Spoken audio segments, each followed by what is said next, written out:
we'll do a serious one. Yeah. So joining you live from the World Championship 2023 in Barcelona, the Living Legend podcast.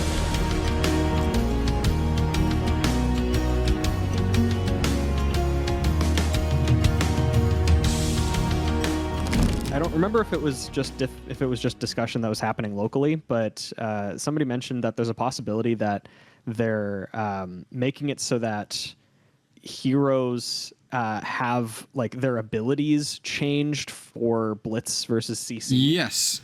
Yes. I think you had commented on that. You were like, I think this is something that they might do last time, where it's like with what's his name again, Florian. Florian's ability might be like you have to have more than 4 Earth cards in your banish or whatever to sort of balance that out, which I think is a cool idea.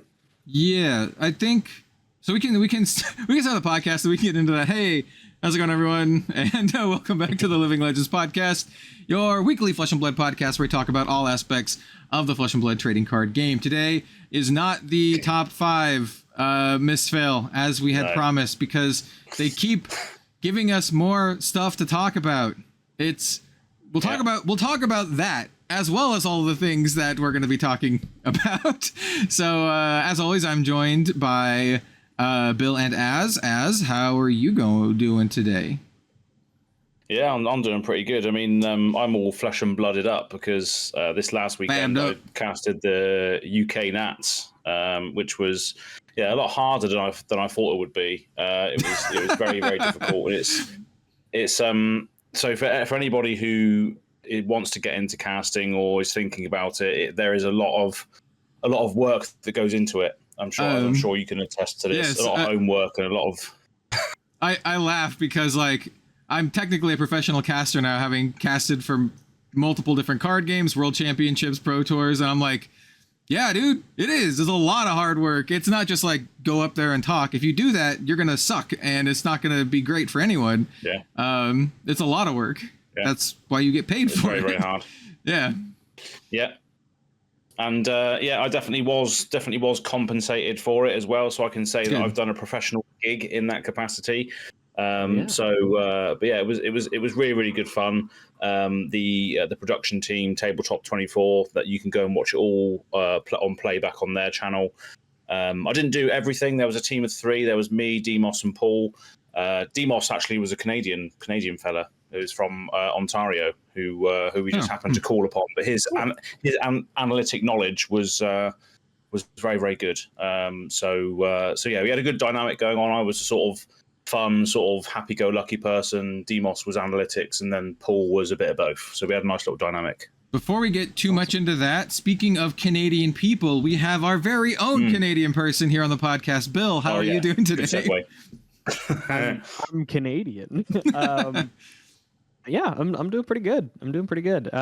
Been sort of swept up in Magic the Gathering stuff as of late, but I still have been keeping my finger on the pulse of the Flesh and Blood community. Enough to know that Dash.io is still a force to be reckoned with, even with Zen in the meta, because it's basically just who can do the most damage quickly, which is, that's fine. Yeah. It's, I do think that there's probably some things that need to be done to make the game feel maybe less like a coin flip. When the best decks are just the 2 decks that are doing as much damage as possible, it doesn't feel quite as interactive. So if people are still having fun with it, that's great. But I do think that personally might need to be amended slightly. I think there's another avenue you can approach though. Like you have like the decks that are just pushing damage, but I think decks that can disrupt them can also be potentially good, like Azalea and New. Specifically, those 2 decks can really like punish them and do some denial. And we did see Azalea and a little bit of New success at places like the UK Nats, which we can talk about when we get to Az's Week in Flesh and Blood. I'm sure that's going to take up a big chunk of the podcast. But definitely. But I think those are the two avenues you can go down right now. I don't think control really is an option. You still need to be aggressive, and you need to provide threats that are disruptive as well. Like it's not full control. It's like like Azalea's not a control deck. Azalea wants to shoot you and hit you for a bunch, but she's also gonna like, you know, redden the ledger you so you can't hit with a bunch of tigers, you know, kind of thing. Yeah. Yeah. So. Yeah, absolutely. Yeah, I think it's an interesting place right now. It could be also just a sign of it being super early, right into the Mistveil meta. So we'll have to see how things kind of like potentially shake out. In a lot of card games, aggro tends to be the favored deck when new metas are around. That happens for every card game I cover. And then more refined decks, you know, see more play and success later on. Yeah. So. Yeah, I don't know how much you want to go into that discussion, because a lot of people have been saying, Zen is too overtuned at the moment. And I think that's what you were alluding to just a moment ago, Bill, is the consistency that it has, and the fact that it can just basically just do a physical Kano turn every now and again and just hit you for like 30 plus damage. And your agency is pretty much lost if you win that race at that point, and it's hard to get back into it. So a lot of people have been calling for some sort of nerf on the hero. So I'm not sure what you guys feel about nerfing him this early. But no, I feel like this is the knee-jerk reaction every single time a new deck is good. Like that happened with literally Azalea. People wanted bans for Azalea, if you remember. People wanted bans for Lexi. People wanted bans for like every deck that becomes good. People immediately want it to be nerfed or banned. And I mean, it might be actually overtuned, but I think we should like, geez, give it some time to breathe and don't like immediately call for nerfs the second something becomes better than the previous best thing. Yeah, that's my take. That's my take on just card games in general too. I'm generally against bans unless they're actually super toxic, and the fact that it wasn't like, you know, 7 Zens in the UK top, you know, Nationals top 8 tells me it's probably not as bad as people are making it out to be. It could be, like I said, but like for me, it's bad when it's like, you know, half the metagame plus is that one deck. And as far as I can tell, Flesh and Blood is still pretty diverse with a lot of options there. You know, you get your Azaleas, you get your Kanos, you got your Zens, you got your News. So yeah. That's kind of what I'm. And we saw in the UK Nats as well. I'm not sure whether we can just continue on this thread a little bit, bit longer. But we did see a fairly unknown player in Violet Burn. Oh hell yeah! So did you watch that game? Did you? Well, I watched. Or did you see? I watched the game that she was playing against Matt Folks. I just saw, like, I was going to bed. It was really late. It was really difficult to actually watch the UK Nats because, like, you guys are streaming and it was like 2 a.m., 3 a.m. And I'm actually on a normal sleep schedule, so that was rough. So I only watched a couple live, and that was one of them. And the only reason I watched it is because I saw a player playing new with like anime waifu sleeves, and I'm like, oh, this player is after my own heart.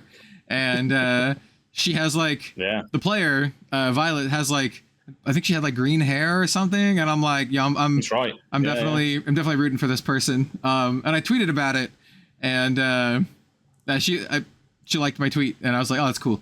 I didn't even tag her or anything. I don't know her social medias, where I was just like, yo, shout out to the person Violet playing new with the waifu sleeves, absolutely based. So I was. The funny thing is, as well, is that you know the UK scene is quite close knit. A lot of people know each other, but nobody knew who she was. She just turned out of nowhere and started smashing people with new in CC. Yeah, when I watched her, she was like 7-2 or something like that. Some record like that. And she was against Matt Folks, who was playing a Prism, which it's a little rough. I mean, Prism did Prism things, and by the time the game was over, Prism had like a giant board that with like, I don't know, 7 freaking auras or something. And it is what it is. Prism's quite well positioned at the moment as well, because she has on hit effects through heralds. So if people don't want to block, she can not only get damage through, but also search out figments, which protects her life and gets her incremental value over time. So she's actually well positioned at the moment and has things like ALS, which can stop assassin turns, which we did see in that game. So Prism and Illusionist in general just still has a lot of tools. Also, good stop a Zen turn. If they're popping off, you just ALS their Tiger and turn's done. Like, yeah, yeah, exactly. So, but yeah. But yeah, it was great fun all round. But it's all available on the internet if you do want to go and see it. There was a few things like here and there, but it was my first time doing it, so I'm going to be rusty on a few things here and there, like with regards to heroes I don't really play or haven't edited gameplay on. Not MST is still quite fresh as well, so there's a couple of cards I was like, what does that do? So that reminds me, there was a Riptide in the top 8 too, wasn't there? Yeah, that was a Riptide, man. Like, I think the meta is way more open and cool than some people may let you think. Like, oh god, yeah. Riptide beat a Prism in the top 8. Yeah, and I was like, what's going on? I got to cast that game, and it was just like he was on an absolute wild one. Andrew Rayner smashing it. That's what I mean as well. It's the great thing about casting as well is that you see some high level play as well, and you get to watch it and just sort of admire what's going on. And just sometimes there's just ridiculous turns that you would have never thought of yourself, and it's just like, wow, these players are very good. They put a lot of work in. It's all great until you have like the control mirror matches in the top 8 untimed rounds. So you have like an hour and a half long control mirror match. That's brutal. Yeah. Like Prism mirrors, like old Prism mirrors and Oldham mirrors were awful. Yeah, but that was a tough time casting those over and over again. Jeez. Yeah, you kind of can only say the same thing so many times, in the course of like an hour plus game. Gives you opportunities to like branch out and talk about other stuff though. Or just other, relevant things, but But yeah, that's pretty much my flesh and blood stuff over the last week. So I'll cap it off there because you can go and watch all my sort of endeavors on the Tabletop 24 channel, and they are putting up all the games and matches up individually as well, so you don't have to scrub through the whole thing. So I think I casted quite a few games. I can't remember how many in total. There was a couple of draft games in there where obviously we didn't know what the deck lists were or anything because they were just drafted already. Yep. So that was just like, that was just experiencing the cards as and when they came up. So that was a challenging part because obviously MST had only just come out. We haven't even done our top 5 cards of it yet. Right. So we haven't. Oh god. Yeah. So hopefully that's next week because I want to hear everybody's favorite takes on that set because but yeah, I'll try and segue onto somebody else's week or the main sort of stuff in hand because there is a lot of stuff coming out at the moment which is detracting from MST. Yeah. Essentially. I do have a week in Flesh and Blood a little bit. Bill, do you have one? I do not. I haven't really done much other than just lurk in various channels and listen to discourse like I've been mentioning. I did watch just to throw some out about your content. I did watch your I did watch the Spike Feeder's recent video with when you were playing Bristly Bill again. Oh yeah. Oh yeah. Nice. That's a good. And deck. then That's it was a pretty good deck. But yeah, I just wanted to throw that out there as well because I did watch that in my hotel room on the Saturday night, I think. Nice. That's awesome. So, nice. Cool. Well, my week in Flesh and Blood is really quick, but it's a momentous occasion for me because after about a year, I have finally built a new Flesh and Blood deck. The hero is new. I built a new Flesh and Blood deck. So this is my new deck. It's in this Uzuri case, and it fits perfectly into this. Look at this.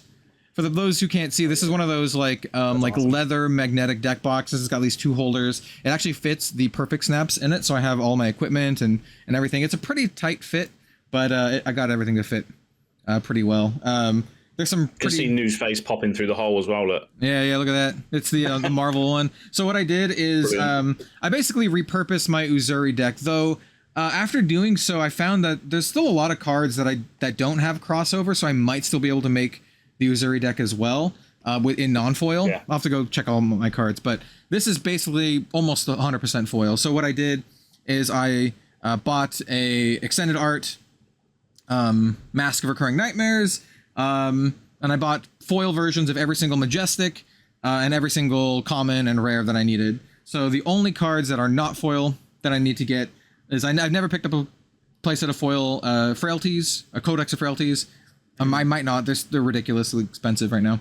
I did not get the Marvel Transcend cards yet. I am using my promo Sacred Art, the promo like extended art Sacred Art that I got from Japan, and my Slither token, my Slither ephemeral cards and Fang Strike are the extended art foil Japanese versions, which are really cool. So I built the new deck. It's like literally the first new Flesh and Blood deck, like constructed deck that I've built since like Outsiders came out. So it's been a little while. Nice. So yeah, I'm looking forward to playing that at some point. Have to get on stream and do it then at some point. Yeah, I made some changes. I looked at like maybe 3 lists that were on the Flesh and Blood mothership page under the deck lists section. They were like 3rd place finishes at various nationals and battle hardens and stuff. And I kind of did an amalgamation of them, picked the things that I liked, didn't put the things that I didn't like. Like no one's playing Plague Hive, but I'm playing Plague Hive because, well, 1, I have a cold flow of Plague Hive, and 2, I really like the card. So like, you know, as my own little personal touches here or there. That's my week in Flesh and Blood. I built a Flesh and Blood deck through the course of like 13 separate TCG player orders because no person had everything foil in stock that I wanted. So, Oh yeah. But yeah, several $100 later, new deck is built, and I can now swap between that and Uzuri if I need to. So, yeah. Sick. Before we get on to the main topic, I do want to ask you a question about the UK Nats and actually more about casting in general. I just want to ask, what did you think, other than it being difficult? Did you enjoy it? And is it something that you're looking to do potentially more of?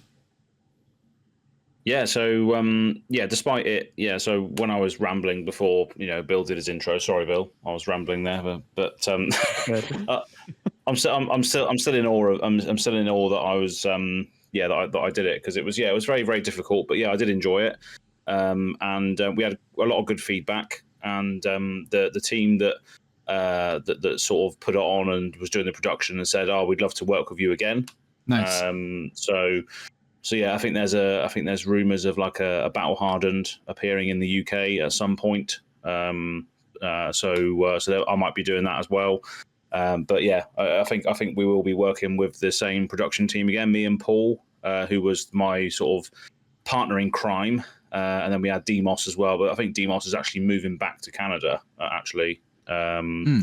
So I'm not sure if he's going to be part of the team, which is a shame because he was very good. He was very analytical of the game, so he knew basically all the lines, whereas me and Paul didn't.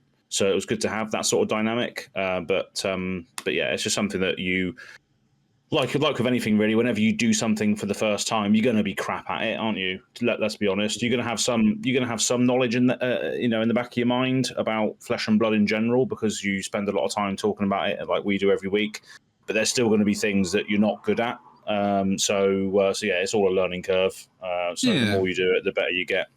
Yeah, I would definitely do it again for sure. I have a really good document that I can send you. I don't know if I ever sent it to you, but it was a document given to me by Riley Knight, who is a Magic the Gathering commentator, and he does some official stuff for Wizards of the Coast. But it was given to me when I first started doing casting, and it's more in the Magic lens, but I think it applies to just casting in general. It's a lot of really good tips. So I can send it to you. I give that to like for example, I did casting at Grand Archive Worlds recently, and we had a bunch of casters who have never done it before, and so I gave the document to like all of them just to kind of help them out, give them a little leg up. So if I haven't sent it to you, I'll send it to you. It's very useful. Sounds good. But I should be up for doing it again. They've said that they'd happily work with me again. And also another thing that I do bring to the table is the graphics. So I did all the thumbnail graphics for all of their things, and also the as casting UK Nats, Paul casting UK Nats. So it was all over Twitter because I put it on there. I did all of that as well. They didn't even ask me to do it, but if as soon as I get involved with something, I like to make sure that it is looking good and I'm promoting it and showing my passion for it, because I do like making graphics and all that sort of stuff as well. So Nice. yeah, they also liked that enthusiasm. So, but yeah, it was good stuff. All in all. Nice. Yeah, love to hear it. Now we just need to get Bill to do some professional casting, and then all of us could have been casters. Whoa, hang on. I was a caster on the league that means nothing. Thank you very much. He was. Okay, yeah, okay. That's brilliant. Probably some of the best unpaid work that you've ever done. Hell yeah. But All right. Well, yeah. I stand corrected. That's good.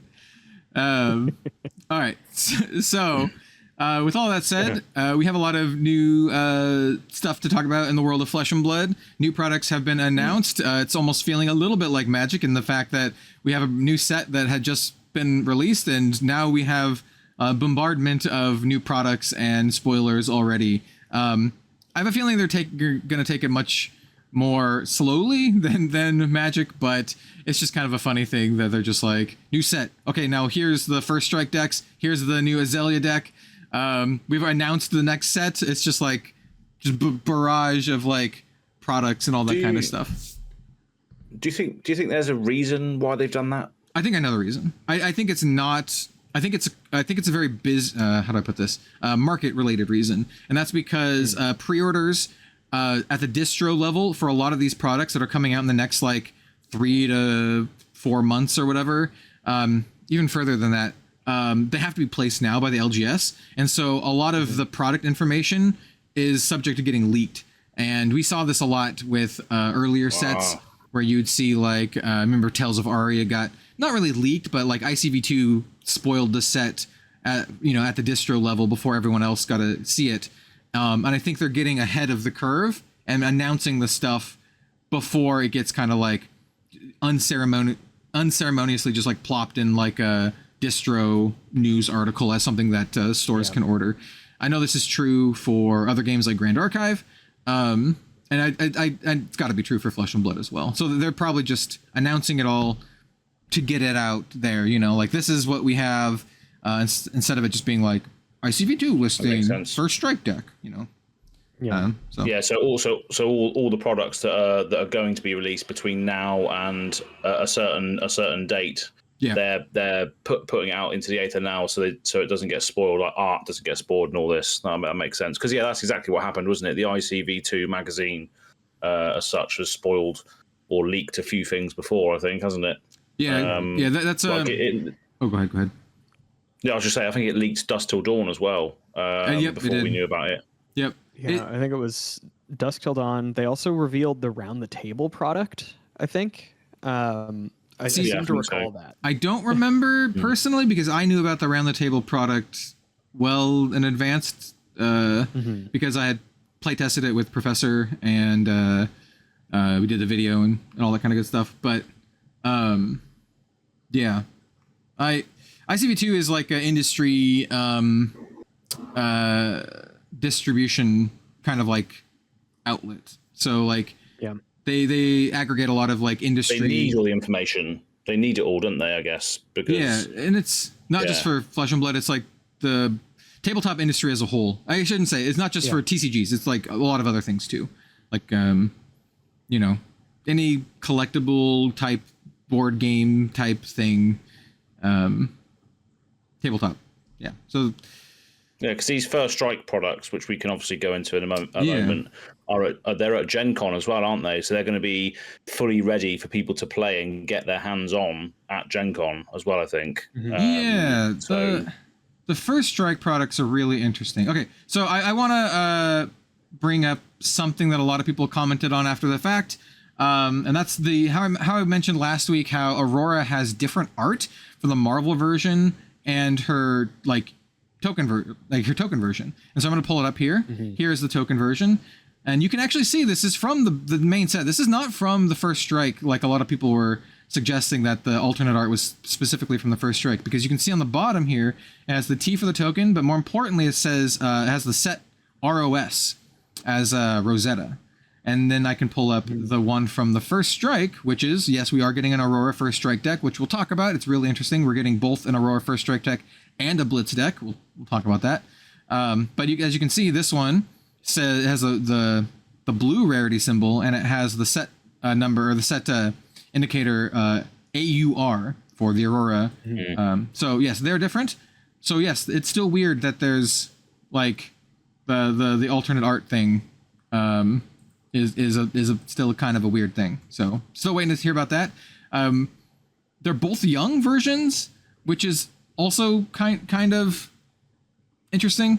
One other thing from last week that Bill kind of brought up in our preamble before we get to the actual first strike decks is that the young versions and the adult versions of heroes in Rosetta might have slightly different effects. And to that, someone in the comments of last week's video said that it was said on stream like that this was going to be a thing. So apparently it's a thing that the heroes between their young versions and their adult versions might have slightly different effects. To the effect of this dude, Florian, for example, might require more than 4 Earth cards in his banishment to have his effect active.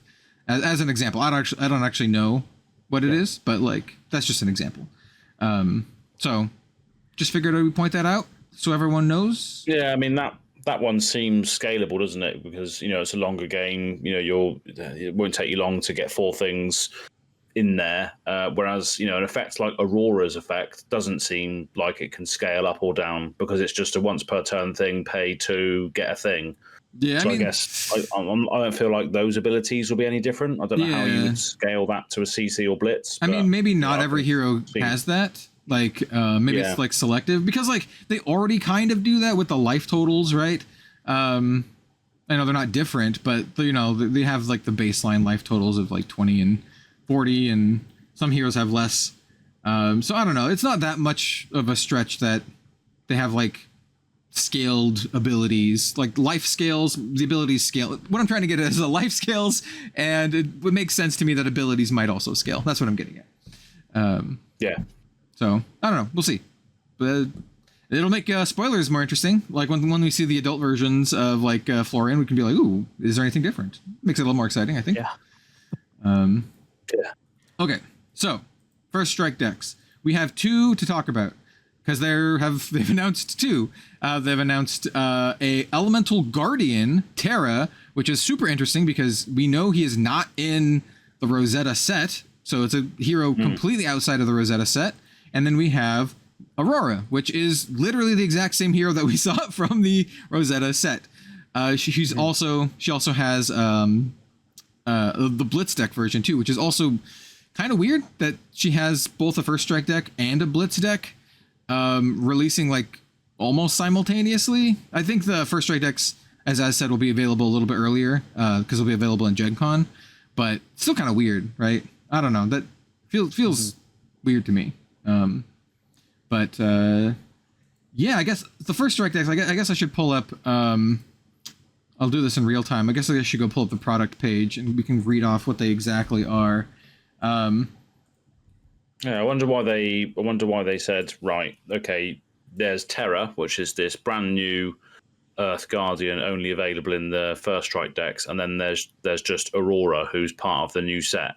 Why did they just not do 2 new heroes for first strike? Maybe they just don't want to introduce more named characters, but it just seems bizarre why they would just do a new one and then one from the set. Maybe it's like you can play Aurora in the main set. Maybe it's just a tie into that, perhaps. All right. I don't know where the first strike deck really sits. It's a weird one. Are they going to give it away for free? Are they going to charge for it? What are they going to do with it? So no, we do have the information. So we have the product page here. So I'll read out what they said, like a little bit of a blurb, and then I'll go over like the statistics of it. So First Strike is the latest thrilling way to learn how to play Flesh and Blood, with 2 ready-to-play out-of-the-box Blitz decks featuring brand new heroes and exciting yet simple mechanics. First Strike is the perfect starting point for any brave adventurer setting their sights on the world of Wraith. Designed to teach new players the basics, First Strike has everything you need to equip your hero and dive straight into battle. And then it kind of just goes into the heroes. It's like, there's the Elemental Lightning and Elemental Earth, yada, yada, yada. Releasing August 23rd. with early access from Gen Con from August 1st. So you can get, like 20 days early if you get them at Gen Con. And the 2 heroes, as mentioned, we have a new Guardian here named Terra. We'll talk about him in just a second. And then we have literally the same Aurora that's going to be in the booster set. And it does say release dates August 23rd, early access at Gen Con. Releasing in Philippines on August 16th to support Battle Hardened at the Calling Manila. So it's going to get an early release there. And then they are MSRP $12 per deck. So this is the price that the Blitz decks used to be. Blitz decks used to be MSRP $12. And then it has like barcodes. Here's some product configuration. Each Precon deck has 40 cards, plus heroes, weapons, equipment, and tokens. 6 decks per display, 3 of each hero, 4 displays per case. Designed to be played out of the box against other First Strike decks. What do you guys think about this new Flesh and Blood product? I mean, they kind of feel like what the Blitz precons like maybe should have been. I guess it's like slightly more of a step up, but I do still like them. I think that they're releasing a lot of things that are named differently, which I think is a little bit weird, where they have like the Blitz precons. Now they have these First Strike decks. They had the classic battles, which they've only done once. Yep. They have now the skirmish decks. Like they have like 4 different ways, if I'm counting correctly, of naming what these like pre-constructed decks are. And like in the broad scheme of things, that doesn't sound like very many, but like, are they just not going to iterate on those other ones? They're just going to say, that's that. Now we're going on to something else. Maybe that's their plan, but I don't know. It's starting to feel a little muddy to me personally. Yeah. With that being said, I do like what they're doing. I do like the fact that they're looking to make their Blitz products better. I think that's overall a positive. My big question with the First Strike decks are, how are these different than the Blitz precons? Because I literally, they look exactly the same. They're priced exactly the same. It feels like they're just rebranded with a new name, and they're slapping the Blitz precons into like these box set products where you have to buy all of them. Unless you're in Japan, in which case you can buy them individually. So that's my big thing. Go ahead. Good. The main thing that stands out to me about the product configuration on these First Strike decks is the bullet point that says designed to be played out of the box against other First Strike decks. Makes them sound like they're bad, actually. They're like, only play against other First Strike decks. You're gonna get destroyed if you play against anything else. Yeah. So that's the thing that stands out to me. That's unfortunate, because the first thing that I thought of was like, meant to be played out of the box, and that's kind of where I like tuned out a little bit. So I was like, oh, cool. If it's like better than if it's like closer to a skirmish deck or whatever. Oh, I think they're worse. Yeah, I think they're really dumbed down. That wording does not inspire confidence. Yeah, they specifically say. Let me pull up the product sheet again. Why is it not letting me do that? Oh, give me one second. Yeah. So, I mean, it's a pro and a con, I think, because but then. I don't know how to explain it, but if you collect First Strike decks, for instance, and a mate comes over, he had never played Flesh and Blood before, for instance, at least you know that you can get First Strike decks out of the Rosetta set or First Strike decks out of this. If this is what they mean by this bullet point, it means you can get First Strike decks out of the Rosetta, First Strike decks out of the whatever comes next. Let's just say, for instance, Outsiders First Strike decks. It means that it doesn't matter what set they're in, they will still play well into each other. It's not like if you picked up an Azuri Blitz deck from Outsiders and ran it against Chain Monarch pre-constructed or Prism Monarch pre-constructed. That's just a weird game. Maybe they're just setting a template in place where you can always have a game no matter what set it's from.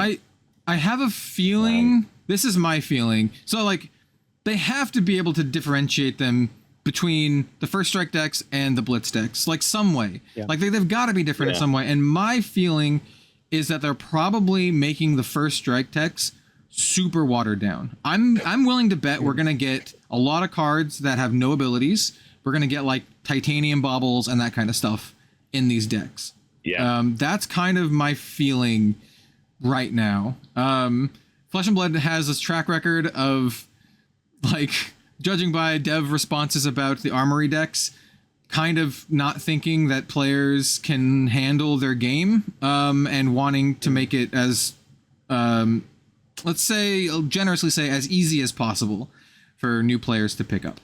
Yeah. But that was the reason why they said there's no sideboard in Armory decks, because they didn't feel that new players could handle that, which... Yeah. I'm not going to talk about that, but so anyway, leading to this, that's why I think that this is probably going to have very, very simple cards. Yeah. Yeah, I think they'll be simple, but I think they'll still have the core tenets of Flesh and Blood in there, but I think the talent or whatever the aesthetic or flavor is of the set, it'll just be themed and flavored around that, rather than, I reckon they're going to be like Ira decks. Yeah. But basically, sort of aesthetically and thematically around whatever set it's tied to, just for simplicity purposes. Which means that if you can always play an Ira deck against another Ira deck. It's timeless. It's the same experience every time. So I imagine that's probably what they're trying to replicate with this. Is that if you pick up a first strike deck, Aurora first strike deck, it's clearly just going to be aggro sort of style thing. And then if you pick up a Guardian deck from whatever the next set is, you can still block and then swing your hammer back or whatever it's trying to do with might tokens. You get an extra bit of damage. It's not too complicated. You might have better D-reacts or blocks, etc. But they can still play into it. It's not like you could. It's not that. That's what I think it's trying to get at. Speaking of Guardian, so we do have a new Guardian. Released alongside Aurora with Terra, who is honestly, he just looks like Oldhim who respect into a druid, if I'm going to be honest. Absolutely, yeah. And Terra is an elemental guardian hero, young. We can make the joke about him being young and having the grayest beard of all time. He has 20 health. Absolutely. He has Essence of Earth, so we can have Earth cards. And it says, at the beginning of each end phase, if there's an Earth card in your pitch zone, you may pay 1 resource. If you do, create a Might token. It's pretty cool. I like it how it says at the beginning of each end phase. So if you do like a D-react on your opponent's turn, you can kind of still get your Might token, which is pretty cool. And just a quick little refresher, a Might token, very simple. It just says at the start of your turn, destroy this, then your next attack gets +1 attack. Mm-hmm. It's got new art. So already. So already with that, it tells me that with Terra, you want to be blocking on your opponent's turn, but you're paying for the block. So there's going to be D-reacts in there, which you have to pay for or potentially overpitch for, so that you can get the might on your subsequent turn to swing back, or do it on your turn as well. So you're going to have 2 might to swing back with on your turn. Yeah. So it's more of a patient defending, over pitching, learning that mechanic and stuff to then do stuff. The game designer in me says that I would be willing to bet there's a lot of blue pitch cards and a lot of 2-cost abilities, like 2-cost D-reacts and 2-cost attacks. So you can pitch a blue, pay for the attack, and then still have that 1 floating to then activate his hero ability. I imagine, since it's supposed to be like a very introductory way to play the game, I imagine the deck's going to be structured a lot around that. Same with his weapon. I bet his weapon costs 2 to attack with. 100%. Yeah, absolutely. Because it then tells you how to make the most out of all of your resources. Yep. To make sure you're squeezing the value out of it. So yeah, that definitely makes sense. Whether that's offensive or defensively. Actually, Aurora kind of functions very similarly, because her ability, just to recap, same kind of stats, but she has Essence of Lightning, and she says once per turn, instant for 2 resources, activate and create an embodiment of lightning token. Activate this only if you played a lightning card this turn. I imagine similar kind of thing. She'll have blues, and she'll have a lot of 1-cost things, so you can do your 1-cost lightning thing, and then use your 2 floating to make that embodiment. I imagine the decks will function to similar degrees, and they both make the tokens too. Like one of them makes the might token, the other one makes the lightning token. I can kind of see what they're they're kind of aiming at here. My two real questions are still, it's just, you know, how exactly are these going to differ from the Blitz decks? And my second big question is Terra. If we're going to get an adult version of Terra in like maybe the expansion slot of Rosetta or something, because he's just a young version here. And I know a lot of Guardian players are already talking about playing him at CC, and I'm like, kind of counting your chickens. We don't even know if he's going to be an adult yet. So there's that. So yeah, interesting. Very, very interesting about these new products. I didn't even cool looking though. Yeah, he is. He does look like a big druid boy.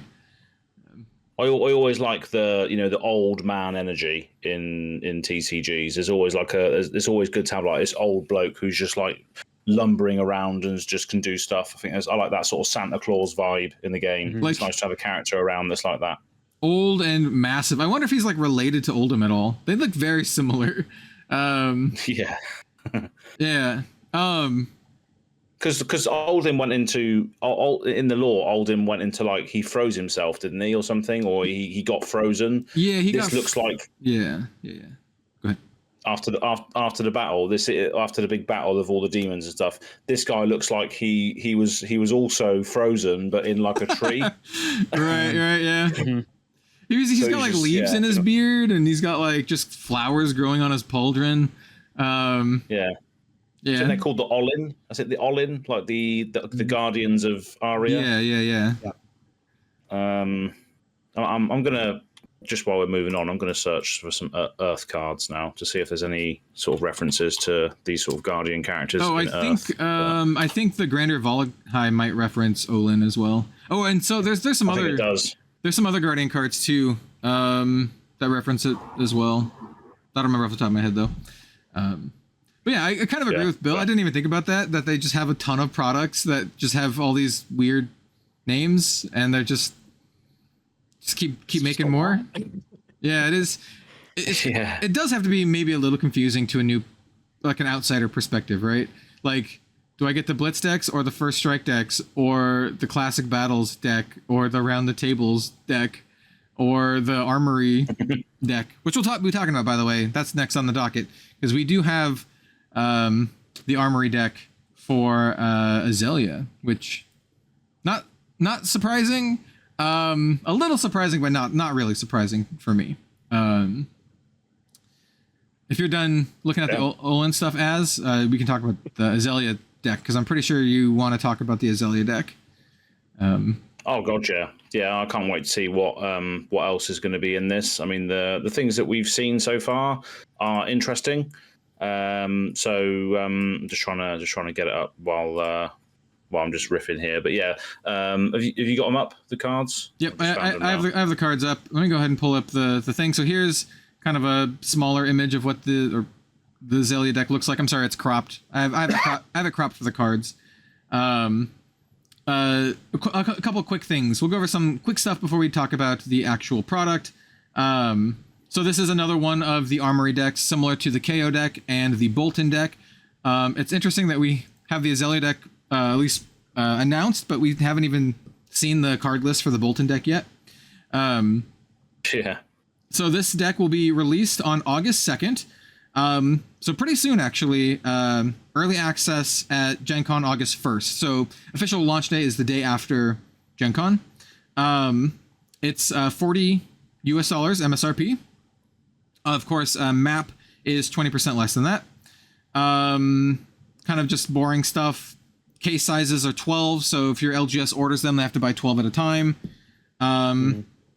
And just says classic 60 card classic constructed deck plus heroes, weapon, equipment, and tokens. So once again, no sideboard, just kind of like your main deck plus your equipment. And yeah, that's kind of the product breakdowns. Similar kind of thing to the classic battles.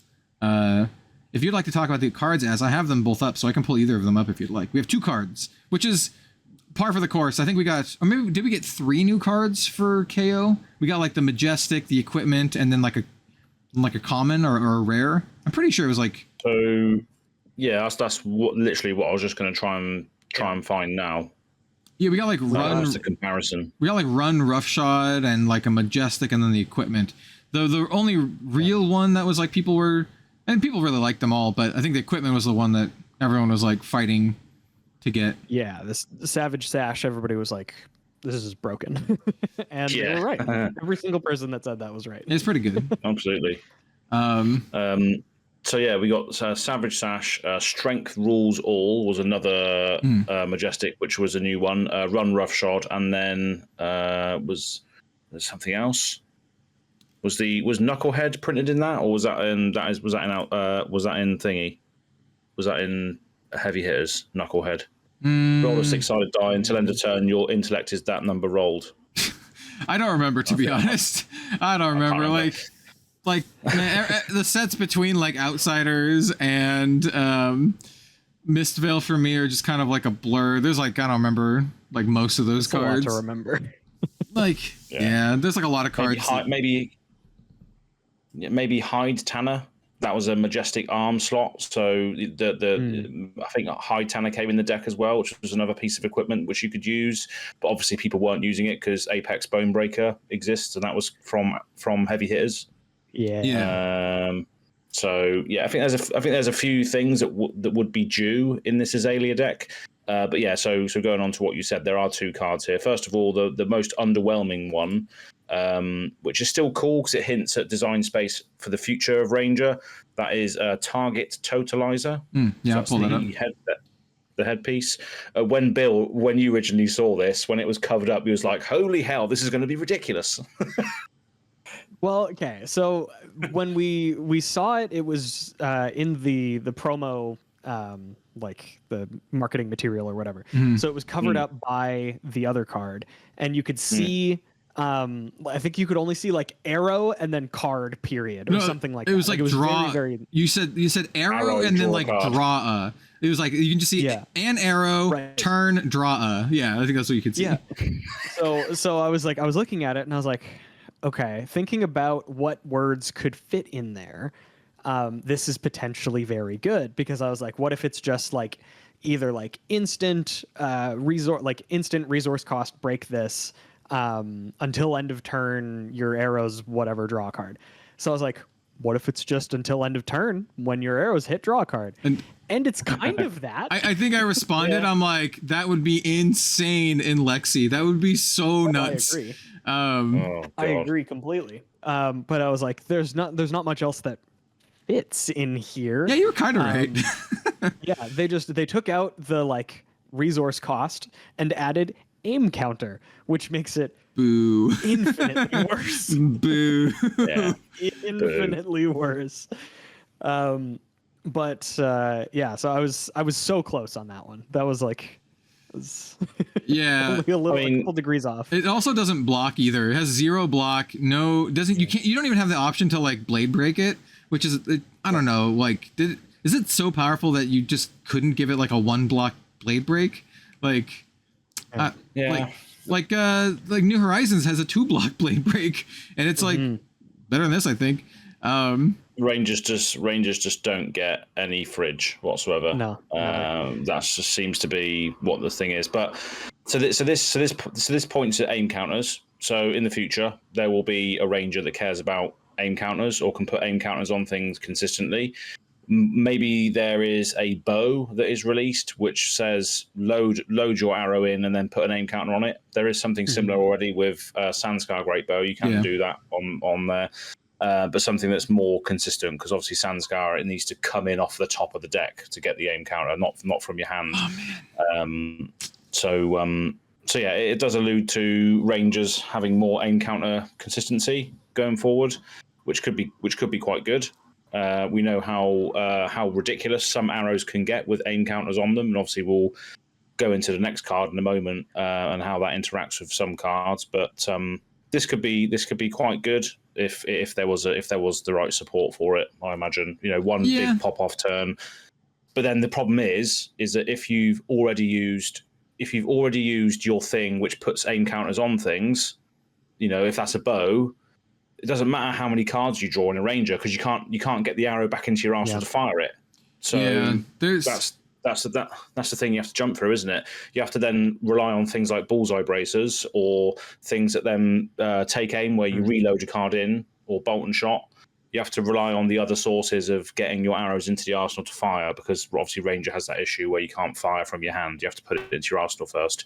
So it doesn't matter how many cards you draw. If you've got no way of putting them in, it's a dead card. So it'll be interesting to see how it evolves. Yeah, this is... Any more thoughts on this? Yeah, this is an interesting card to me because I agree with you. I think this could be good at some point, but I think it's not good now with what we have. Like the information that we have now and the cards that we have now, I think this card is like stone unplayable because the first things first, it takes up one of your most valuable armor slots in a Ranger. That's your headpiece. If you're playing Lexi, New Horizons is incredibly powerful, setting up a 6-card turns. And in Azalea, obviously, Skullbone Crosswrap, having that opt, being able to set up Lexi's hero ability is like super, super important. So like giving up either of those is like a huge ask, right? And that's like the base level. You have to give up one of those. And I think the card that you have to swap has to be crazy good to give up like Skullbone Crosswrap. Like really crazy good. You don't even give up for the most part like even the other legendary hats, right? Like the crowns and all that kind of stuff. Yeah, like in a lot of decks, I think like specifically Azalea, like they're still running Skullbone Crosswrap even though we have like 2 insanely good headpieces. It's just the opt is so important, and it smooths the deck out so much that even the Crown of Providence, Balance of Justice, whatever, like it kind of doesn't matter how good a headpiece is because it doesn't give you the opt, and the opt is what helps smooth out those turns. Yep. And that's like basically exactly what I said when Kel, when you had posted the 2 cards in that, just the marketing whatever, they were overlapped, so we couldn't see the entire headpiece. We could see the other card that we're going to talk about in a second here, but my immediate reaction was headpiece. This is a direct quote. Headpiece is going to have to be pretty insane to make any waves against Crosswrap / New Horizons. Yeah, exactly. That's 100%. And like even like, and the other thing going for this too is like, maybe eventually this will be really good, and maybe that's why it doesn't feel as good now. I'm like, why isn't this an instant? Like, in like any other class, this would be an instant. But it's an action. Yeah, like a threat of activation that like an attack reaction. If it hits draw. Yeah, but it's an action, so your opponent sees it coming like a mile away, so they can be like, okay, I'm going to de-react this. So you don't get a card draw. At what point are you happy running this? Like, how many cards do you need to draw from this to be happy running this over Skullbone Crosswrap? 2? 3? 3? Like like we were kind of saying before when I was like, maybe this is just whenever an arrow hits this turn, draw a card. Like it would be really good in Lexi, but again, you're completely gated behind how many arrows you can put in your arsenal. Like that is the hard cap on how good this card can be.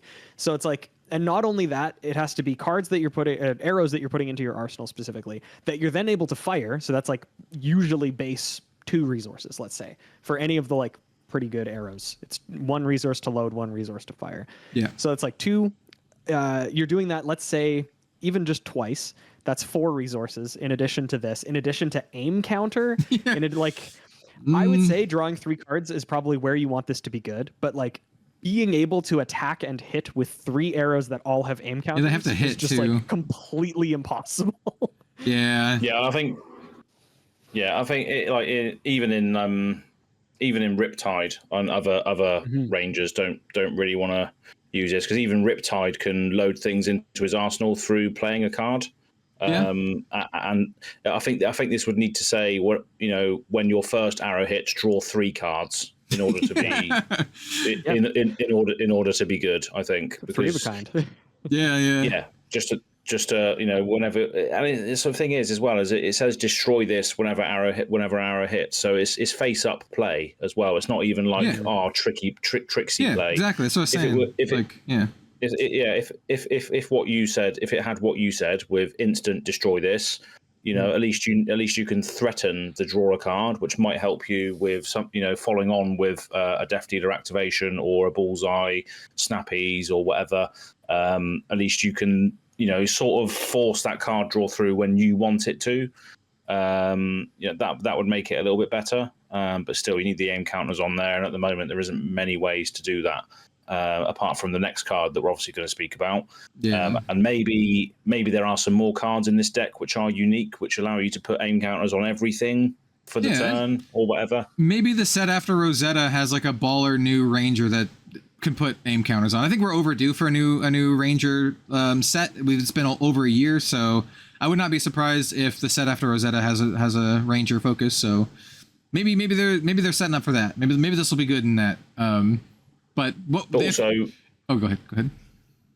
So just before we go into that other card, during the spoiler video for this, or the marketing video for this, there was a shot of a Ranger's boots or new boots or feet. I'm not sure whether you saw. Yep, I did see it. That's definitely got to be something that sort of adheres to this sort of strategy, because those boots, they look like black tech boots. They almost do. Yeah. We didn't mention the art for this, but I think the art in this card's really cool. It's kind of got like this cyberpunk looking Ranger. She's got kind of like this, like the target totalizer is definitely like this metrics. It almost looks like a scouter from Dragon Ball, right? So it's pretty cool. She's got kind of like this mohawk thing going on. It's cool. It's cool art. Yeah. Should we move on to the other card now? Yeah, definitely. All right, Az, do you want to read this one out? I'll give you the honorary rereading the Ranger cards. All right, sick. So this is Line It Up. So this is a action card, Majestic, blocks for 3. It's a yellow pitch card, and it costs 1 to play. Reblock, let's go. So let's go. So the pitch, cost, and block values are exactly the same as a card called Deadeye, which is again something that will fit into this sort of template. Your next arrow attack gets +3. So exactly the same as Deadeye. And then it says you may turn a face down arrow in your arsenal face up if you do put an aim counter on it. Now, I think this card is absolutely insane. It's really good.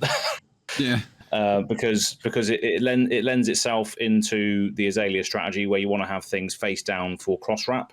So it'll allow you to set up the aim counter arrows that matter. So if you want to squeeze value out of things like infecting shot, if you do happen to have a judge, jury, executioner that you've arsenaled, you can then play around that strategy rather than having to try and rip it off the top with Azalea and pay into Crow's Nest to get the aim counter on it. You can set it up with Line It Up. But as well as that, it allows you to you can still play around the Skullbone cross wrap. So if you don't want to flip it up and put an aim counter on it, you can still use your cross wrap to flip it up and opt, and then still play this to then give it a buff like you would with Deadeye. But similar to that, if you have Deadeye and this, then you're just loving life because you get the Deadeye thing as well. So it does its own thing if you can line it up correctly, no pun intended.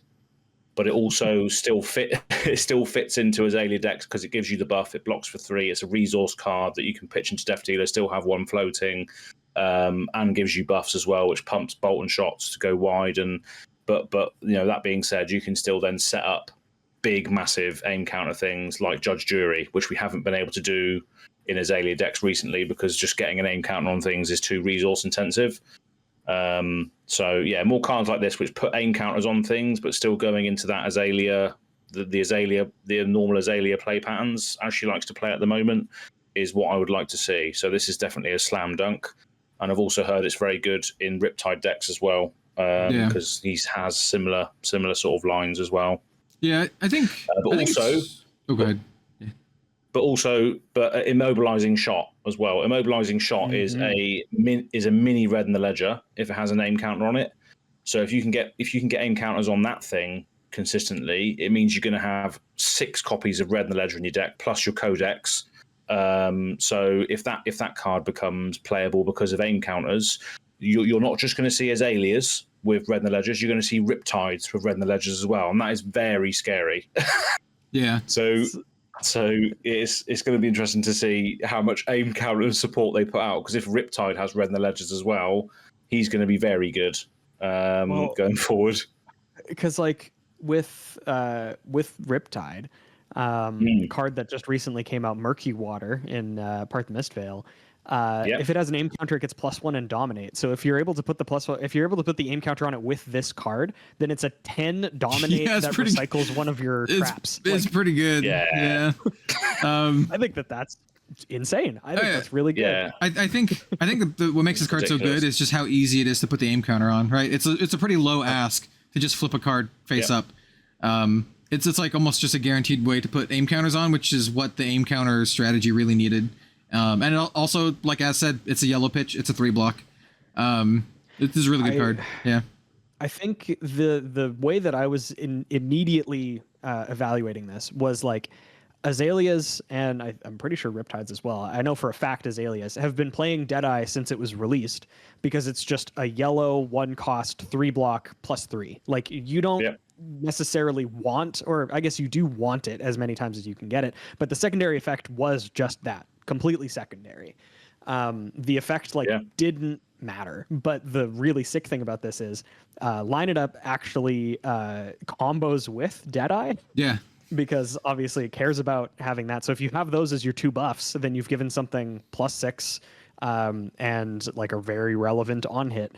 And I think that's kind of gross. So you can have, again, at its base, you just like don't think about the secondary. Like, oh, I'm not putting an aim counter on something. Sure. This also, the opportunity cost was super low because it's a yellow that blocks 3. also the art is like incredible. I don't think that's Azalea in the art. I think she actually has like red colored hair. But cool. Yeah, new that art, Ranger waifu. Yeah, so that art reminds me of now that you point it out, it reminds me of Widowmaker. Remember that art by Fu? It does. Yeah, the artist here is Sebastian Giacotimo. The card that I'm looking at, the artist's name is blurry, so I can't quite see it. But Sebastian. Yeah, it's not full res image, is it? Yeah. Yeah, but cool art. But yeah, I think it's really, really good. It's obviously it's going to be paying off aim counter stuff, but you don't have to use it as an aim counter card. Similar to Deadeye, it does everything you want it to do. It's just got good rates all round. Yeah, it just enables all of your other stuff to be better. This is great. It's just a great card. Yeah. So those are the only 2 we have for the Azalea deck. It will be releasing, like I said, August 2nd, which is a couple months away. For the same price as the other 2 decks. $40. Yeah. I do wonder if you will get a playset of these in there though. So did we get a playset of the KO cards? I can't remember. Oh, good question. I think so. I think you did. Maybe like three run roughshods, and I think what they did is you got a playset of them, and one of them is foil. I think that's how it worked last time for the KO deck. So people were buying 3 KO decks just so they can have 3 foils. I think that's what they were doing. Yeah. Let's see. I didn't actually buy one because I think they're too expensive, but I think that's how they are. Armory deck. Just realised as well, this is pretty stupid in Riptide as well, because all you need to do is pitch a blue, and then play this, and then flip up your Murky Water, and then you will attack for 10 off of 1 blue. Yeah, it's pretty good. Just absolutely nuts. Yep. Murktide. Yeah, so the only other cards that really put aim counters on things are absolute garbage. There's like Quivers and the Sand Scour, and the other actual cards are pretty bad. Yeah, the one that sort of comes to mind is Point the Tip, but your arrow needs to already be face up in order to do it, which is just odd. It's just very strange. The play patterns just don't really fit with what Azalea wants to do for Point the Tip. Love this card all round, really. Yep, definitely. Out of the 2 that we've seen, definitely the standout card for sure. Just because we were talking about it, you do get 3 of every main deck card in the KO deck. Oh, so good. Yeah, we'll probably. Obviously, this isn't like precedent setting or anything, but it is likely that that we will get 3 of the relevant cards in this new one, hopefully. Also worthy to mention that the KO deck did not come with very many reprints, so if you want to build an Azalea deck, you should probably buy the cards now or at some point between now and then, because if this deck is popular, then I assume the Azalea cards will go up in price. Like whatever's not also, in the deck, which is probably going to be all of them. Like there might be one reprint. We'll see.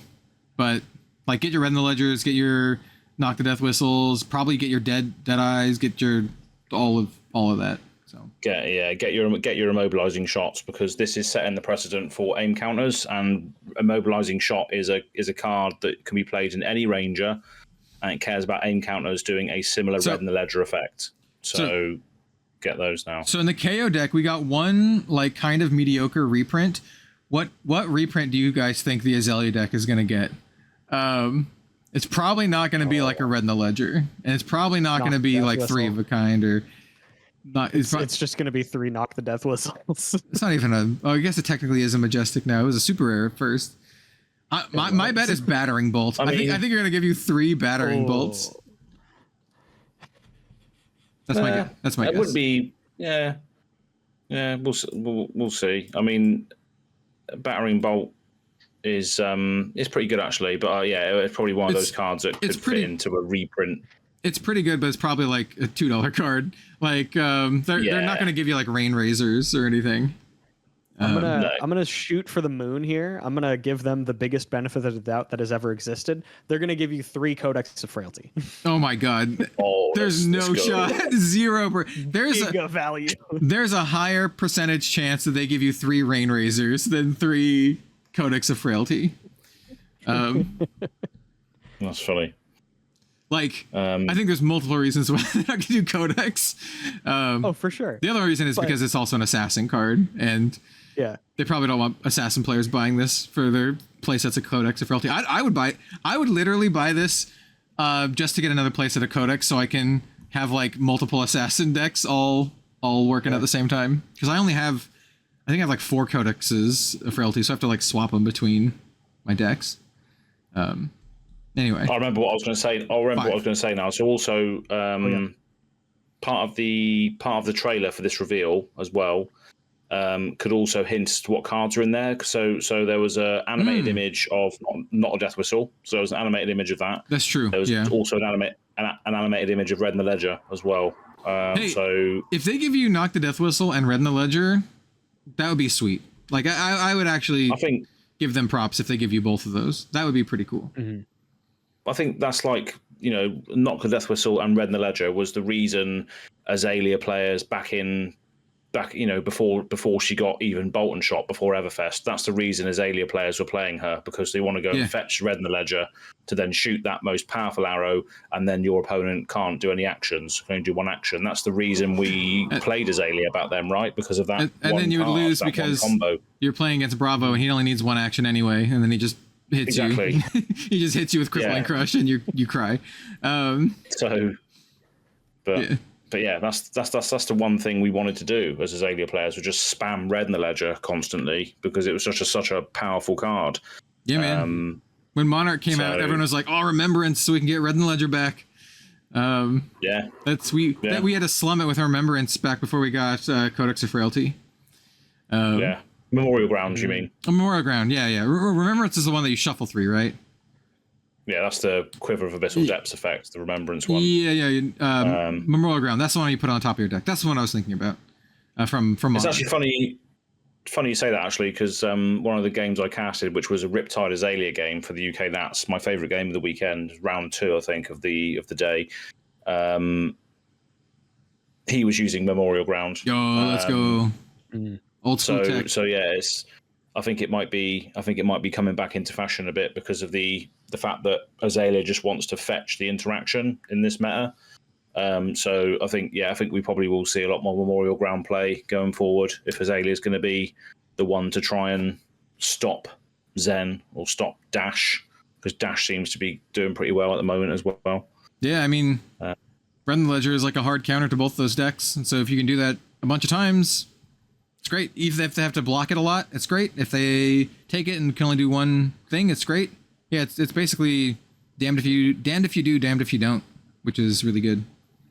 That's another thing as well about immobilizing shot. It's another Red in the Ledger. So the thing about that is, as well, which I'm sure competitive players, I'm sure they've figured all this out already. But if they haven't, this is it's a good thing to potentially consider, because if you knock the death whistle for an immobilizing shot and you activate Azalea, you put the immobilizing shot into your arsenal, you got Crow's Nest, you pay into Crow's Nest to give it an aim counter, so it then turns into a Red in the Ledger effect because of the aim counter.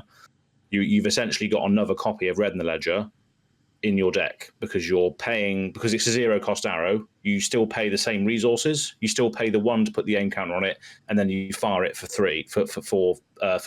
So it's 1 power less than Red in the Ledger, but it still has the same effect. So you could run those in there as well. If you do really want to interact with Zens and dashes, you could put those in there as well, but they only get the aim counter if you knock it. If you've got it in your hand, it's crap. If you got it off of Codex, it's garbage. You block with that's it. the only issue. Yeah, you can block with it. Yeah, you can get it in your graveyard for a 0 cost Codex turn, perhaps. But it has no on hit unless you lace it with something. But yeah, so it's just one to consider for when aim counters become a thing, which inherently they probably are looking at this. Yeah, so get those while you can. The deck is pretty cool. I might buy one. Just because I really love Azalea.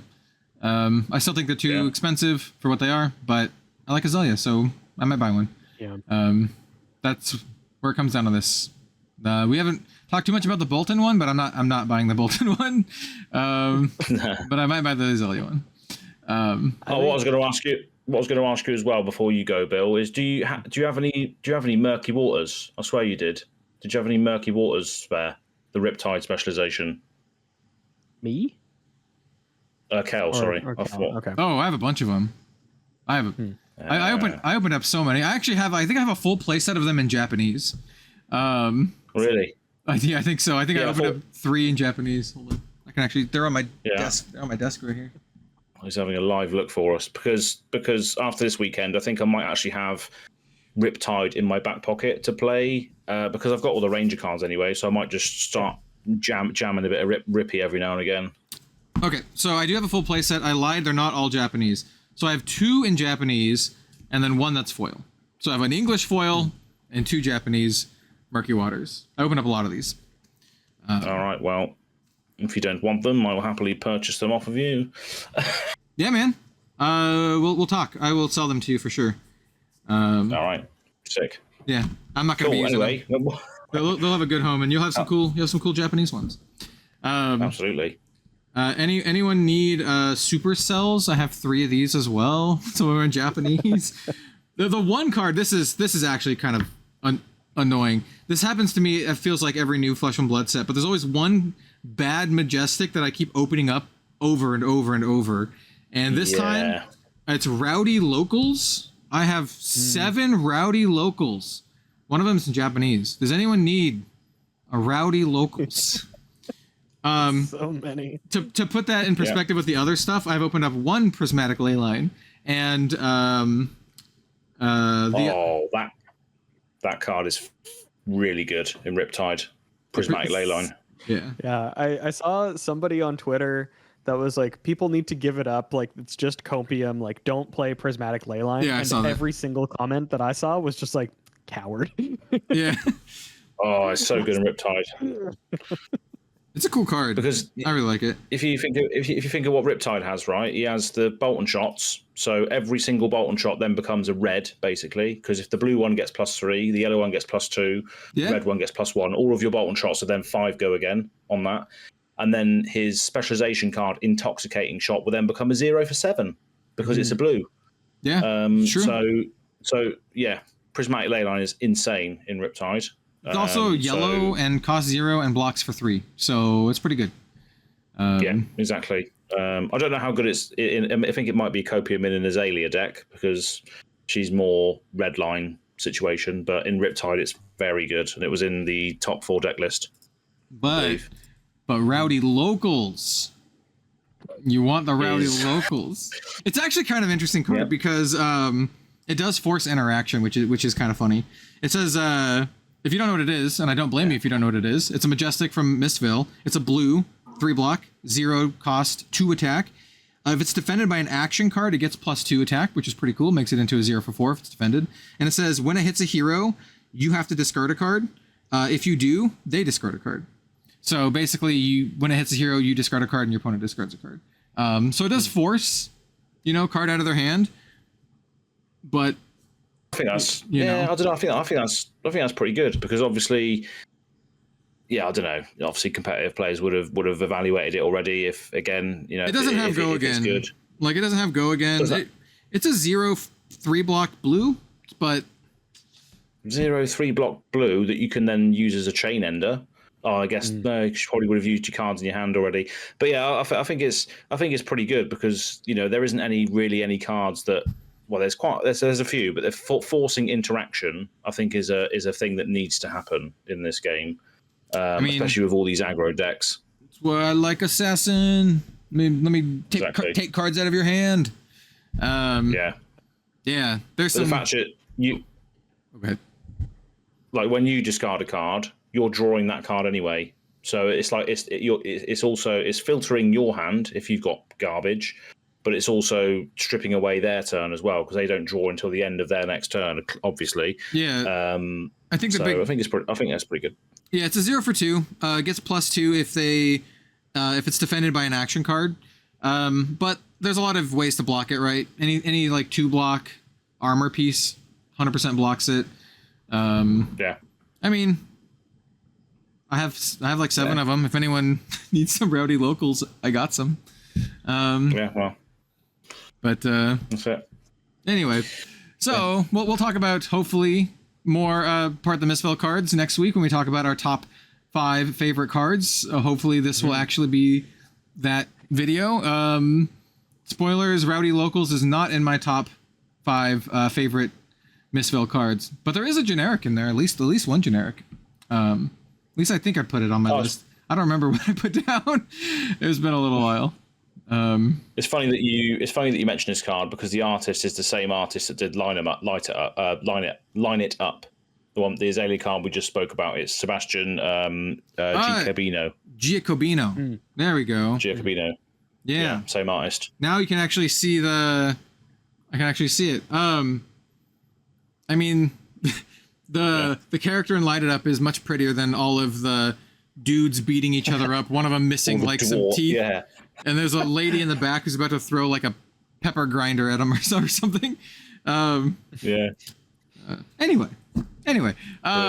So with all of that said, let's potentially go into our Arsenal step and wrap up this week's episode.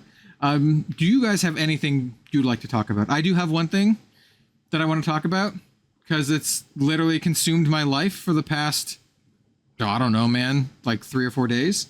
I know what it's gonna be. Yeah, I'm gonna start. I haven't got anything apart from what I told you at the start of the episode. Well, I don't think I did actually. I've just been on Google Earth, just dropping myself in random locations. That's pretty much it. Just had a long weekend, so yeah, I haven't really been doing much. But before the pod started, I'm just looking in Google Maps and just getting the little sort of orange human and dropping it in random locations, just seeing what's going on. So I have travel simulator. I have two things. I'll do the first one really quickly. So this is just something that maybe I'll bring up in a future episode, but I might get back into doing art. I used to be into it as a kid, and I rewatched that PewDiePie video of him like learning to draw, and it kind of inspired me. So I did some little doodles of my character here. She looks kind of cute, awesome. and I might awesome. I might just start doing little drawings every single day. I need to get a sketchbook, but I think it's something I can work into my schedule. Like try to draw 10 to 30 minutes a day, maybe after breakfast or something. And the other thing, by the way, the reason I want to do this is 1, I like drawing. I really love it as a kid. And 2, I want to be able to draw stuff like this next to my signature, because I met some people in Japan who did like cute little doodles next to their signature. I'm like, God damn, I want to do that. That's so cool. Yeah. I want my signature to be like so cool that when I sign it, do the whole fancy thing, someone's like, oh, that's awesome.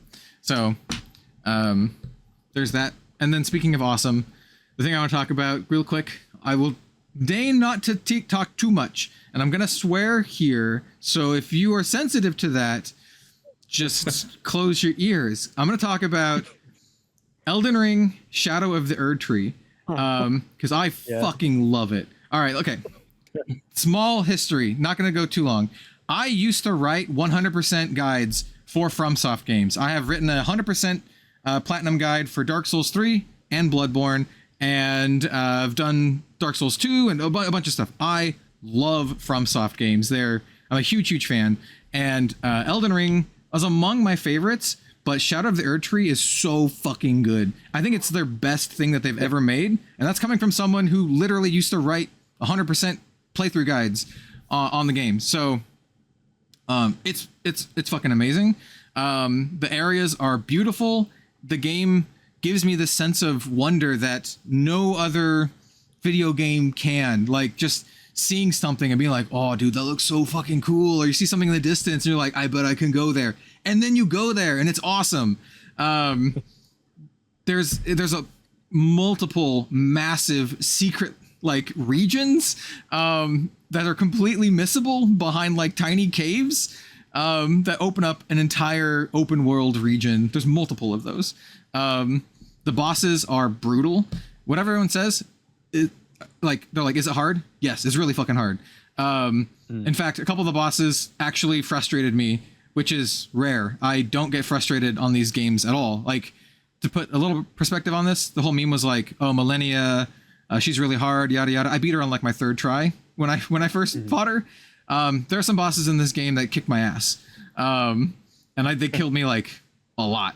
And I don't think it's because of their mechanics, like what they do. I think it's because they don't stop attacking. Like, they just keep fucking attacking until you die. They're just like smash, smash, smash, smash, smash, smash, smash, smash, smash, and like just die.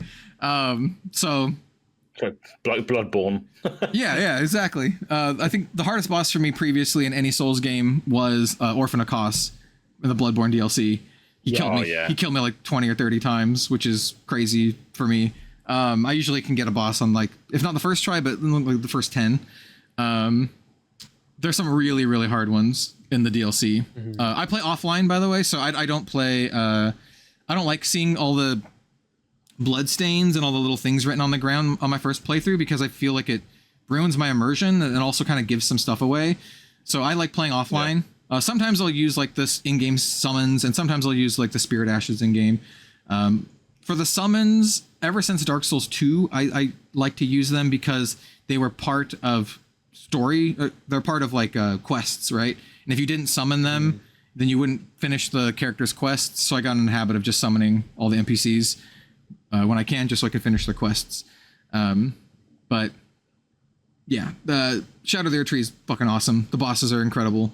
There's a lot of reused stuff, but there's a lot of also new stuff too. And there's some really creepy areas. I don't want to give spoilers because I go into these blind, and I think it's the most fun to go into them blind. But if you like if you like those games, I highly recommend it. It's $40 DLC, and it's bigger than most games out there. Like, the DLC is bigger than most actual games. I think I've spent 50 hours in it already, and I don't think I'm close to the end. So currently exploring, let's just say a manor in a wooded area in a forest. And if you know what that is, you know what that is. But yeah, so Shadow of the Erd Tree, I recommend it. It's hard. It does not fuck around. Like, it actually does fuck around. But if you enjoy that kind of stuff, then go for it. Also, my one tip is don't go to the DLC as early as you can. You beat the game first, because you're gonna get your ass handed to you if you go there like underleveled.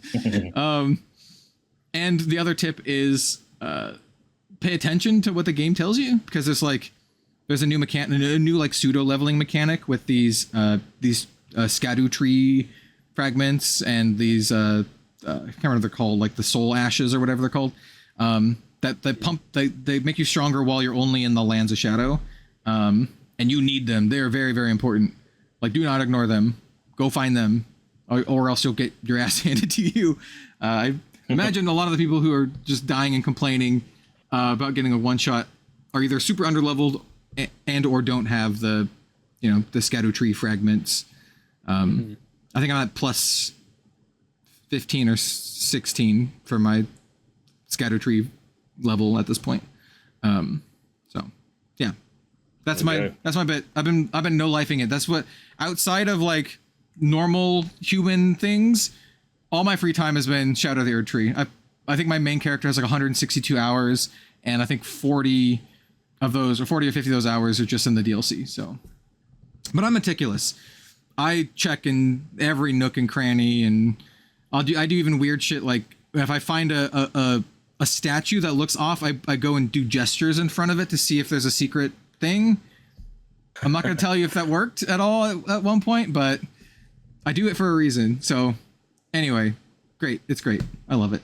So yeah. Nice. Oh yeah. Shadow of the Erd Tree.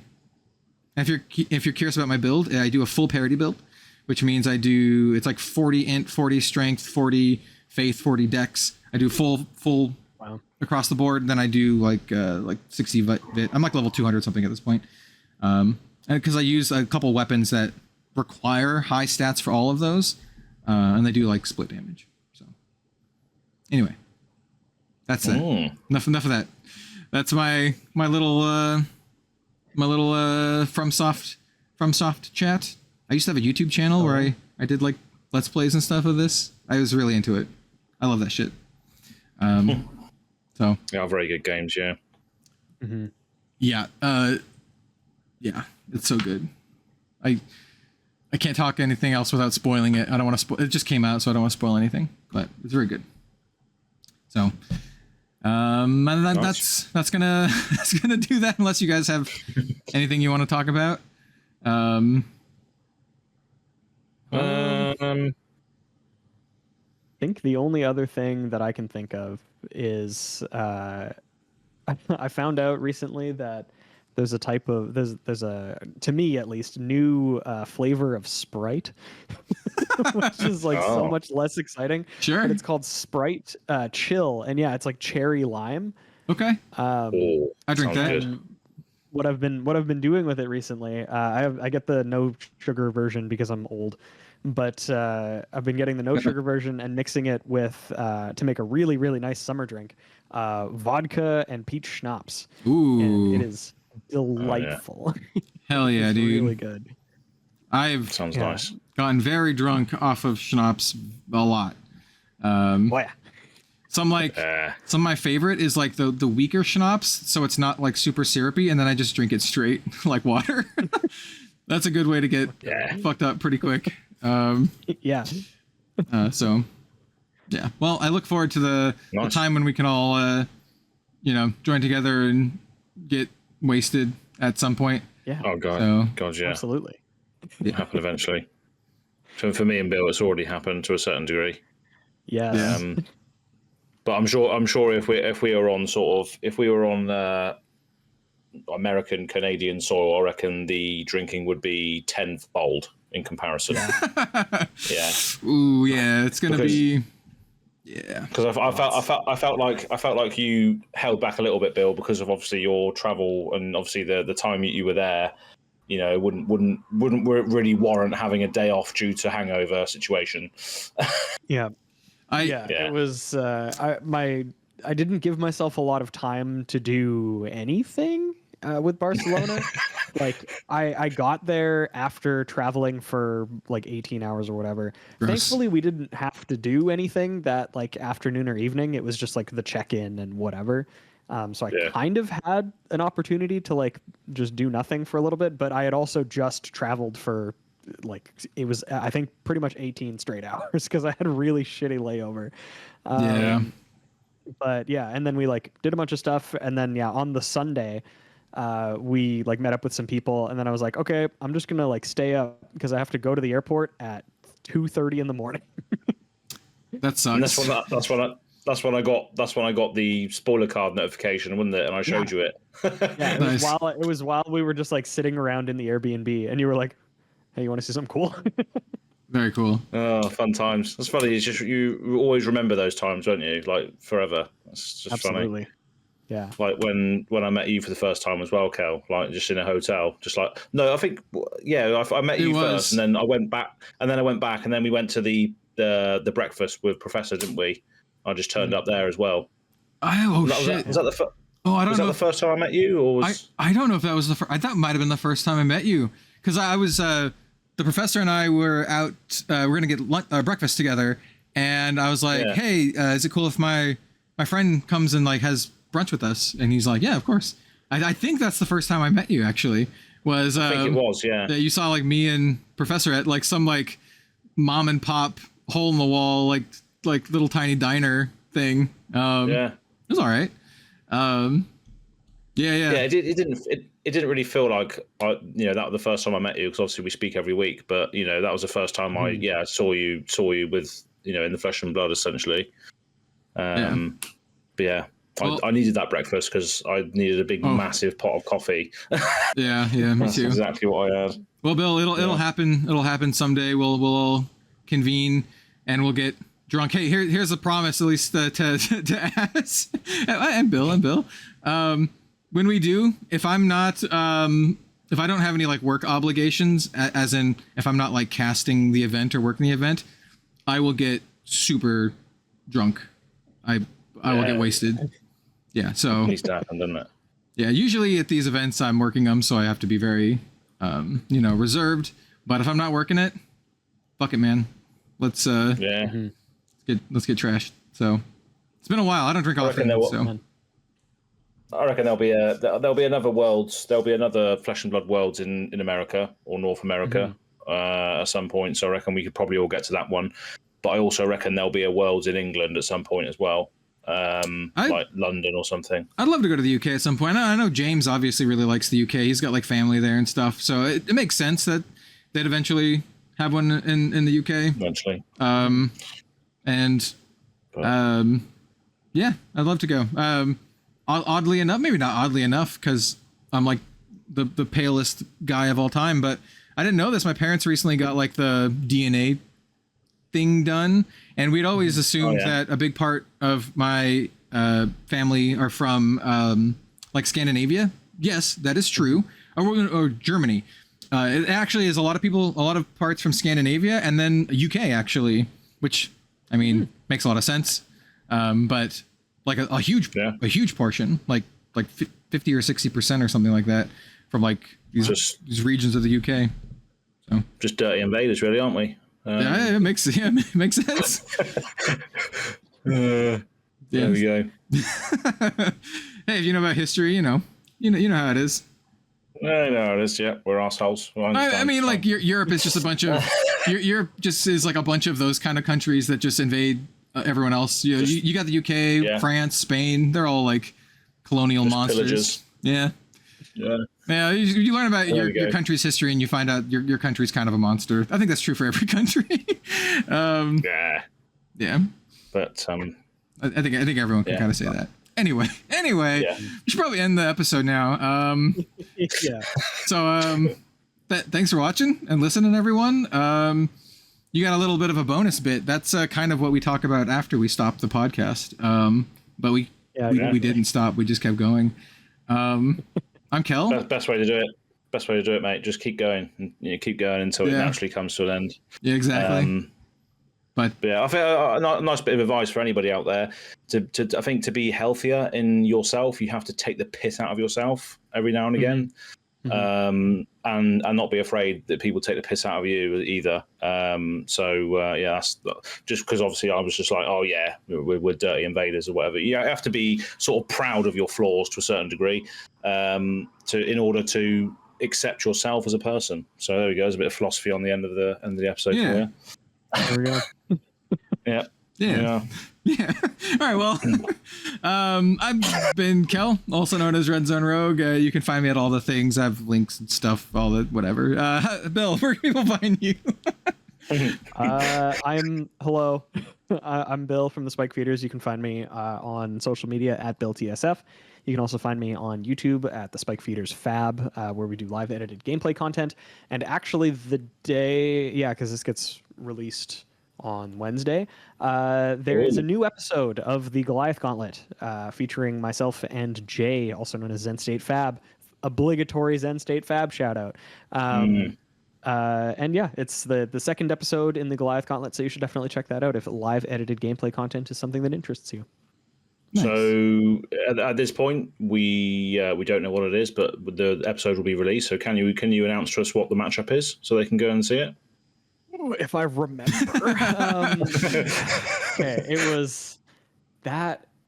Okay, so because I'm not very good at remembering, I might be spoiling one of the two. I'm just gonna say it's either KO or Katsu. Okay. Yes. Cool. So, Got two Japanese names. I learned from Yui that Kaio is in Japanese is pronounced Kaio, but it's a girl's name. Kaio. So, yeah, Kaio, and then Katsu. Brilliant. Obviously, everyone knows what Katsu is. and then of course, yeah, Katsu is a very, very popular name for food. Delicious, actually. Give me some chicken Katsu, man. Fantastic. Oh yeah. I love pork. Or like tonkatsu. Tonkatsu, yeah. Yeah, like chicken tonkatsu. Yeah. Oh, dude, give me some like curry with some like chicken katsu on it. Oh, dude, hell yeah, that's the best. Absolutely. I found a good curry place, like a chain. I found a good like mom and pop place, but I also found a chain that I went to like 3 times because it was close and cheap. And I was just like, give me something fast. It's great. Anyway, where can people find you? Where can people find you? Probably in a gutter somewhere. So yeah, as it Go Again Gaming on YouTube, Tabletop 24. If you want to see the coverage of the UK Nats live stream, there'll be a lot of the full live streams will be on there, but I think they're going to segregate the games as well. So I think the commentary will still be on there for that. And then my own channel is Go Again Gaming, and then I'm on Twitter at Go Again Gaming AZ as well for the social stuff. Excellent. Yeah, that's it really. Yep, that's us for this week. Hopefully next week we'll have our actual top 5 Part the Mistville lists, unless LSS decides to announce even more products and cards to talk about. We will try to stay as relevant as possible and up to date. And on the down week, we'll talk about our top 5 cards. So hopefully that's next week. Thanks so much for listening or watching. We appreciate it, and we'll see you next time. Bye, everyone. Adios, folks. Bye-bye.